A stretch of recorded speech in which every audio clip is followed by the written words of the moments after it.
এক বছর শর্ত যে পরিমাণ মাল 1 বছর টাকা লাগবে মধ্যমাত্রে থাকে না প্রথম থেকে আছে শেষ থেকে আছে কিন্তু জাহাজ করো তো সরকার ভিত্তিক যেটা ঈদের দিন যদি এই পরিমাণ মাল থাকে ওই ব্যক্তির সরকার ভিত্তিক ওয়াজিব যার উপরে সরকার ভিত্তিক ওয়াজিব হয়ে যায় ওই ব্যক্তি ছেলে মেয়ে ছোট বড় খামলা দিনমজুরি যদি কোনো সাধারণ লোক থাকে ওই ব্যক্তি সব মানুষের পক্ষ থেকে শ্রদ্ধায় বিধি আদায় করবে। এখন মানুষ যদি কাজের জন্য রাখবেন খামলার পক্ষ থেকে শ্রদ্ধায় বিধি আদায় করতে হবে। ঈদের দিন এখন সন্তান জন্ম হয়েছে, এখন 1 দিন হয়েছে না 10 ঘন্টা হয়েছে না, ওই বাচ্চার পক্ষ থেকে শ্রদ্ধায় বিধি আদায় করতে হবে। বাকিয়া নিবা গিলা বলে 120 টাকা কত যে হয়েছে 120 টাকা হয় 110 টাকা দেওয়া 20 টাকা 110 টাকা হলে 120 টাকা হয়ে যাবে 20 টাকা হয়ে দেবা শ্রদ্ধায় বিধি গিলা দেবা একটা পিজ্জা হয় পিজ্জা আপনি বাকি 5 জনে দিতে পারবা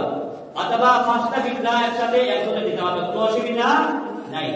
আল্লাহ তাআলা যেটা বললাম শুনলাম কোরআন হাদিস অনুযায়ী আমাদের সবাইকে